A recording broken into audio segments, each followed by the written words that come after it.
नमस्कार दोस्तों, स्वागत है आपका सीआरपीसी एंड बीएनएसएस की लेक्चर सीरीज़ में। ये दोस्तों हमारा लेक्चर नंबर 26 है। इसमें हम पढ़ेंगे दोस्तों वारंट ट्रायल बाय मैजिस्ट्रेट, कि जब वारंट ट्रायल होता है दोस्तों वो किसके द्वारा होगा, वो मैजिस्ट्रेट के द्वारा होगा। अब जो वारंट ट्रायल होता है दोस्तों वो या तो पुलिस रिपोर्ट पर होता है या तो कंप्लेंट पर होता है।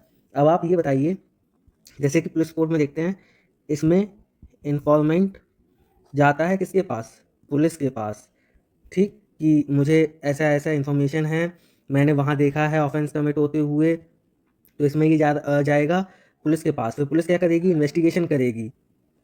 पुलिस इन्वेस्टिगेशन करेगी, फिर पुलिस ओपिनियन फॉर्म करेगी कि ऑफेंस कमिट हुआ है कि नहीं हुआ है। अगर ऑफेंस कमिट हुआ है तो चार्जशीट फाइल करेगी, अगर ऑफेंस कमिट नहीं हुआ है तो फिर क्या लगाएगी दोस्तों, पुलिस एफआर लगाएगी, फाइनल रिपोर्ट। तो जब पुलिस पुलिस रिपोर्ट देगी तब मैजिस्ट्रेट का क्या प्रोसीजर होगा ट्रायल करने का, वारंट ट्रायल करने का। और जब इन्फॉर्मेंट कंप्लेंट देगा मैजिस्ट्रेट को, मतलब कि जब केस रजिस्टर होगा ऑन कंप्लेंट, तब मैजिस्ट्रेट का क्या, मतलब कि तब वारंट ट्रायल का क्या क्या स्टेप्स होंगे अपन वो समझेंगे। तो ये हमारा दोस्तों पार्ट 1 रहेगी वीडियो। इसमें हम समझेंगे warrant trial by magistrate on police report. आशा करता हूँ कि आपको यहाँ तक समझ आया होगा। दोस्तों warrant trial on police report, इसका हम पहला स्टेप देखते हैं। पहला स्टेप है दोस्तों compliance of section 207 of CrPC and 230 of BNSS. अब दोस्तों ये देखिए आप कि 207 ऑफ सीआरपीसी कहता क्या है। ये कहता है दोस्तों कि जब पुलिस इन्वेस्टिगेशन करेगी तो पुलिस के पास खूब सारे एविडेंसेस होंगे, तो जो वो सारे एविडेंसेस होंगे तो उसकी एक कॉपी एक्यूज पर्सन को भी देनी पड़ेगी, जिससे वो अपना डिफेंस सही से रेडी कर ले। एक बार फिर से समझिए दोस्तों, जो पहला स्टेप है वो क्या है, compliance of section 207 of CrPC and 230 of BNSS.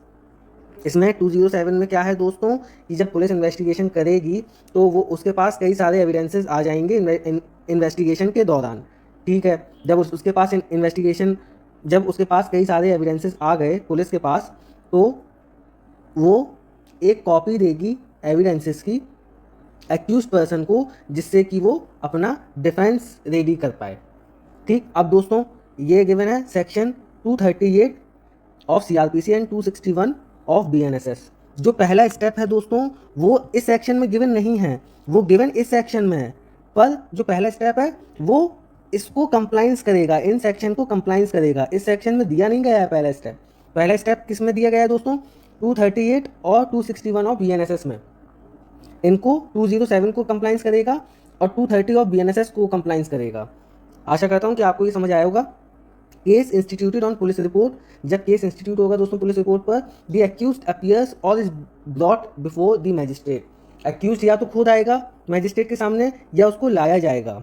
Magistrate shell satisfy himself, magistrate खुद से जांच पड़ताल करेगा दोस्तों, और खुद में ये सेटिस्फाई अगर होगा कि हाँ उसको 207 of CrPC and 230 of BNSS का कंप्लाइंस मिला है, तो फिर वो वारंट ट्रायल के अगले स्टेप पर जाएगा। मतलब कि पहला स्टेप ये कहता है दोस्तों कि मैजिस्ट्रेट जो है वो खुद में इंश्योर करेगा कि हाँ जो अक्यूज्ड पर्सन है उसको 207 ऑफ सीआरपीसी की कॉपी मिली है, मतलब कि उसे एविडेंसेस की कॉपी मिली है, जिससे कि वो अपना डिफेंस तैयार कर पाए। अब चलते हैं दोस्तों हम लोग सेकेंड स्टेप पर। अब दोस्तों सेकेंड स्टेप पर आते हैं, डिस्चार्ज एंड चार्ज। अब क्या है दोस्तों कि पुलिस ने इन्वेस्टिगेशन की, तो अब इन्वेस्टिगेशन के दौरान उसके पास कई सारे एविडेंसेस हैं। अब वो जो एविडेंसेस हैं दोस्तों, अब वो जो एविडेंसेस हैं वो किसके सामने पेश होंगे, मैजिस्ट्रेट के सामने।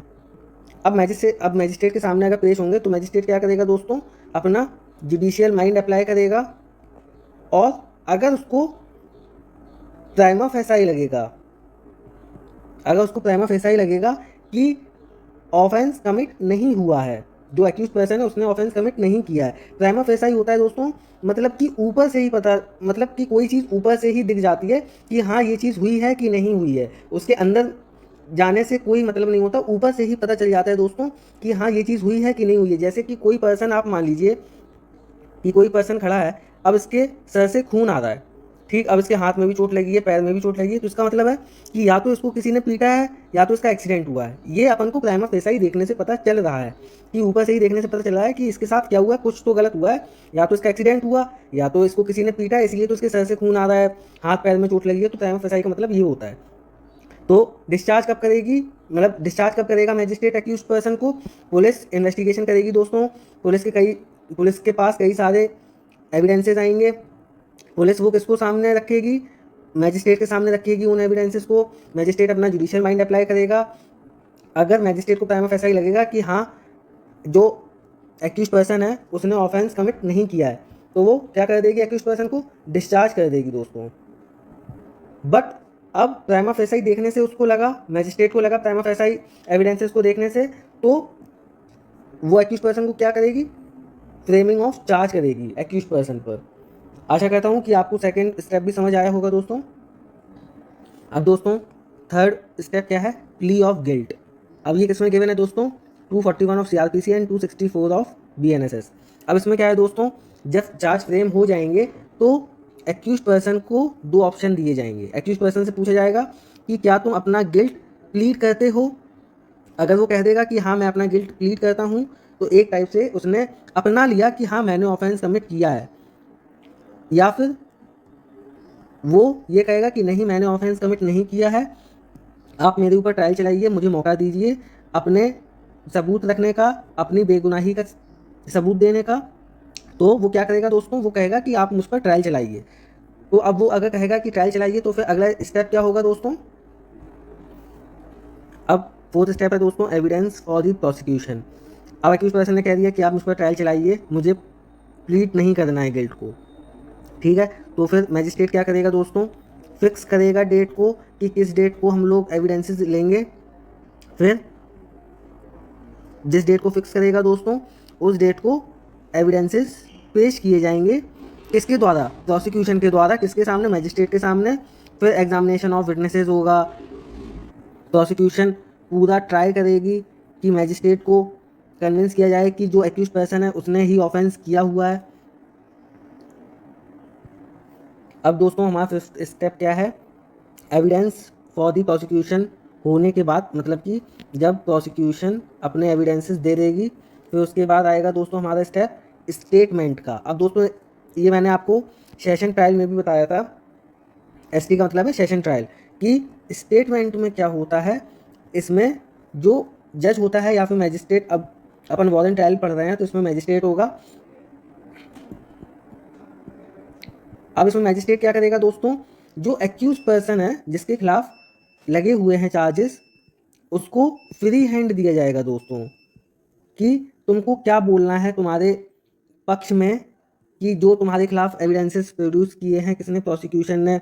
या फिर तुम अपनी साइड से कुछ बोलना चाहो तो बोल सकते हो। और जो चीज़ें वो बोलेगा मैजिस्ट्रेट के सामने, उसका कोई उस पर नेगेटिव इफेक्ट नहीं पड़ेगा।